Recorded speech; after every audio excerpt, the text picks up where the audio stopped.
Next week, TopMedTalk is live at Anesthesia 2019. Experts from around the world with the latest advances in anesthesia, pain and perioperative medicine help to shape the future of the specialty in the UK and beyond. Go to topmedtalk.com and check out the show notes to this podcast. Limited places remaining on Wednesday the 22nd of May to Anesthesia 2019. Go to www.topmedtalk.com. TopMedTalk. Welcome to the Sunday special on TopMedTalk. It's a potpourri of our favourite longer pieces, ideal for downloading and enjoying when you have a little bit more time. TopMedTalk. Hello, I am Desiree Chappell, and this is TopMedTalk. I'm here with Monty Mythen, Editor-in-Chief of TopMedTalk. Monty, how are you? Good, Desiree. We have Avital O'Glasser. Avi, thank you so much for joining us. Thanks so much for having me. Yeah. Well, just to give you a little bit of intro here, Avi is an associate professor of internal medicine. She's the medical director of preoperative medicine clinic, and she is an assistant program director within the internal medicine program at the Oregon Health and Science University. That's a mouthful. It is. We like to shorten it to OHSU. OHSU, I like it. Thank you so much for sitting down with us. Thank you. I really appreciate it. Twitter is ablaze. It is ablaze. With SPAQI. Tell us a little bit about what your motivation for reaching out into the social media sphere and how it's working out for SPAQI this year. Yeah, I'm so glad. I know you've been sitting down with experts. I've been walking past or even listened to some of the episodes from yesterday, and there's so much incredible perioperative content. So I think a lot of people might go, why are you talking about Twitter at a multidisciplinary international? Yeah, you actually are giving a presentation today. I'm doing a breakout session this afternoon. And how does social media, especially Twitter, fit in with perioperative medicine? And actually, that's how I got into Twitter almost 4 years ago exactly. I actually looked it up yesterday. My Twitter birthday will be February 26th. That's awesome. And I was very hesitant. I was very skeptical to join Twitter. I'd been a longtime Facebook member, and one of my colleagues, she's very active. She's world renowned now for point of care ultrasound, was using Twitter to connect with colleagues. So this was a burgeoning field. Wasn't really housed in any particular specialty. So it was multidisciplinary from the beginning, international. And she was using social media to share information in real time through free open access. Mm-hmm. And I said, well, gosh, that seems really applicable to perioperative medicine, multidisciplinary, international, cutting edge. And even if I had unlimited CME funds from my institution, I don't have the bandwidth to subscribe to every medicine or every hospitalist journal, every surgery journal, every anesthesia journal. And even if I said, well, I don't need the money, I can go to my institution library and use the digital access. I don't have the bandwidth or the time to look at every e-table of contents. Mm-hmm. So let me go to a platform where people are exchanging information in real time. There's access to experts. There's access to discussions. And when I joined, I had no idea just how potent and powerful it could be. And it's been a really wonderful 4 years that has led to a lot of professional opportunities for myself, for my mentees, for my colleagues. Yeah. So how did you get involved with SPAQI or the summit?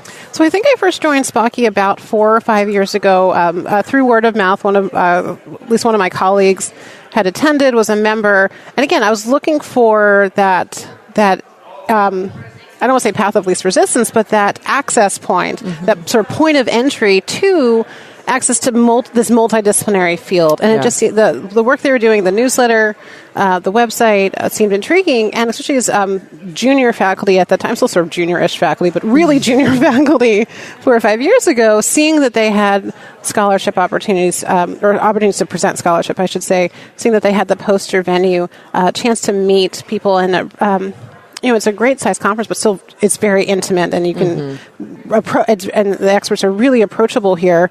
I said, let me stick my neck out, because there aren't a lot of opportunities for young hospitalist faculty to get posters out there, to get abstracts out there. What have I got to lose? Yeah. And the first time I came to the meeting 3 years ago was career changing. It really was. Oh, in a good way. Yeah, for sure. And there's been a lot of posters here, haven't there? There are a lot. I understand that it was a record number this year, at least a record number of submissions. Yeah. I think I've seen about 50 posters. I think which so. is That's a ton. Yeah, it really was. So how did you reach out to SPAQI and say, I think we need to get onto the social media, onto social media to start increasing your network and your reach, or how did that kind of come about? How did you get involved with that? So they actually reached out to me. Kurt Pfeiffer and Angie Edwards reached out to me just over a year ago because they knew that I was active on social media, and they said, we'd like you to take over the SPAQI Twitter account. And I said, I'm up to the challenge.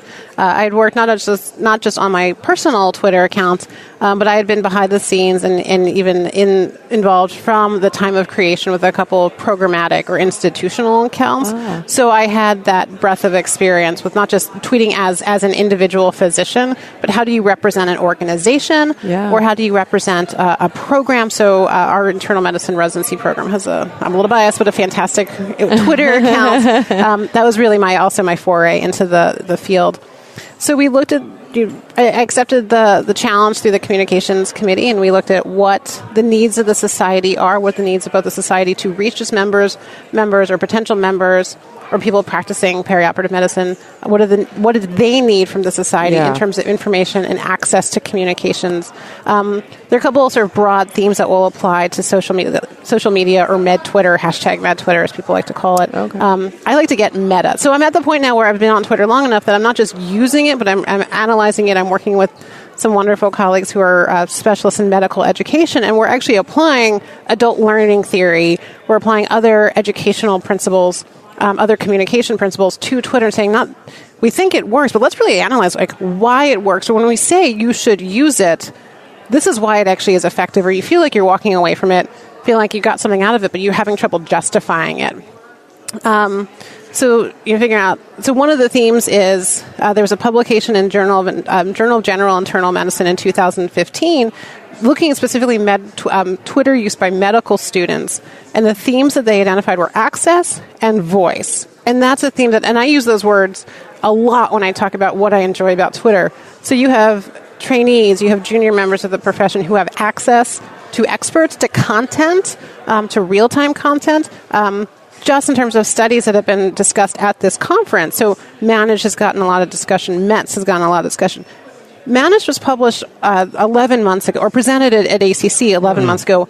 METS was published in June. So great, we had an update talk here. That's fantastic. People are really hearing expert analysis of content, but it's still months later. So thanks to social media, when Manage was presented as a late-breaking abstract at ACC last March, people were tweeting it in real time. Mm-hmm. The link to the slide deck was shared that afternoon. So I'm across the country at home, and I'm already looking at the data the day it's released.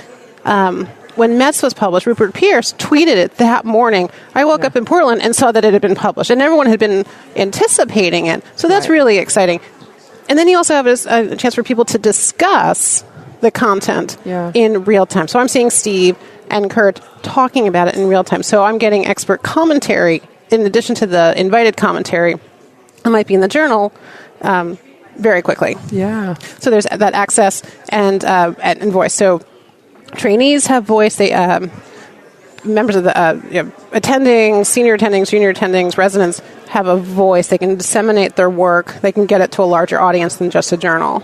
Yeah, that's fantastic. The one of the terms we've heard from the teams in Europe tweeting is the democratisation of education. Is that fair comment? I think it is. I don't know that I've ever heard that word. I like that this is, again, an international attendance at this audience. One of my good friends who I met on Twitter, and the thing, people say, well, does it actually lead to anything substantive? And a lot of people will raise their hands and say, yes, it led to this work group, it led to this workshop presentation. A lot of the, at least the U.S. meetings, like to accept workshop submissions from a multi-institution team. They don't just want it to be from one institution. So I have done scholarship, and it's not just padding my CV, but I have had incredible professional opportunities because I have met with and started networking with people outside of my institution. But somebody I met on Twitter says, or I don't know if he coined the phrase, but he certainly uses it a lot, and this will be a screen grab of this in my breakout session. Twitter flattens hierarchies. Yeah. But I like democratize too. So I can't remember who. We'll have to work out who to attribute it to. But democratizing education is a great strapline. Yeah, it totally is.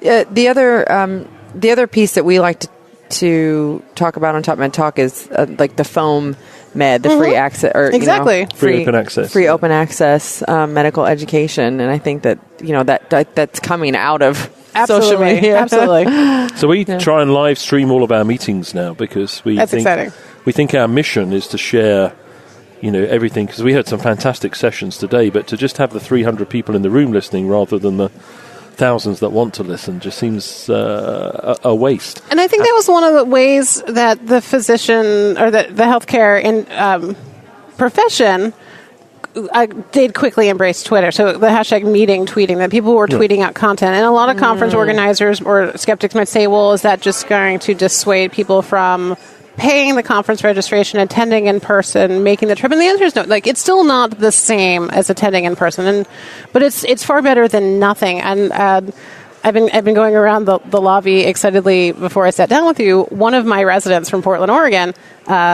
who has been following the meeting hashtag. Yeah. He was in his clinic at his internal medicine clinic yesterday, had a pre-op consult on so somebody who was not coming through the pre-op clinic but was going through the primary care clinic. And he's been following, and he is actually asking follow-up questions about the Mets trial from 3,000 miles away synchronously. So that's the thing. You'll hear people talk about working on Twitter synchronously and asynchronously. Oh. Yeah. So it's one, because that question about the fact that people won't come to meetings because you make access to it free and seamless, that's not been the SPAQI experience, the social media and critical care. Huge increase in numbers by just making, if you're not in the room, you can listen to it all. It's counterintuitive. Yeah. And on one of our promo videos, we have a quote from somebody that says, if the Rolling Stones are on the radio, it doesn't make you not want to go to them. Yeah. Exactly. If anything, it may pique interest where you can see. You can see. So I attended the meeting, SPAQI, the summit for the first time 3 years ago. I had to miss the year after. Was following the hashtag, and I was living vicariously, FOMO is real, fear of missing out. But I was at least able to feel like I got some snippets of content from afar, and then was all the more excited to attend again the next year. Yeah. So Twitter is alive and well. I think it is. Well, especially for within healthcare. Yeah, I think there's a lot of appropriate negative criticism of social media, but I think healthcare and healthcare professionals have really channeled it into something very productive. I think it's been easier to navigate kind of the concrete part of medicine and healthcare versus just opinions. Mm-hmm. I think sometimes this person is credible, I'm listening to them kind of thing. But we are going to wrap it up because the next session is getting ready to start, and you're going to be up on the stage soon in your breakout session. I'm going to do a breakout session. Yeah. Well, then we can catch up on Twitter asynchronously. Maybe at the same time. That's hilarious. Excuse me, Abby. Thank you so much. I really appreciate it. Thank you. And we look forward to kind of following SPAQI through Twitter and the social media sphere, and it looks like good things are happening. So more to come. Thanks to you guys. Yep. All right. Cheers. Thanks for listening. TopMedTalk. Lee Majerison here. Thanks for listening to TopMedTalk. Now, before we let you go, it's important that we remind you to subscribe to TopMedTalk. That way you'll never, ever miss another episode. Also, if we could encourage you to join us on social media, Twitter, Facebook, LinkedIn, YouTube, pretty much every single social media platform, we're there. Join us. And finally, check out TopMedTalk.com. If you go to our website, you can subscribe to email updates. That way we can always tell you where we're going to be, what we're going to be doing, and how you can join us. TopMedTalk.com, and click on the section marked email updates. Finally, TopMedTalk is proud to act as the broadcasting arm of EBPOM, Evidence-Based Perioperative Medicine. We'd love you to find out more about them as well. ebpom.org is their website. That's ebpom.org. And if you go to ebpom.org/meetings, you can find out about some of the wonderful meetings that we attend and cover across the year here on TopMedTalk. That's ebpom.org/meetings.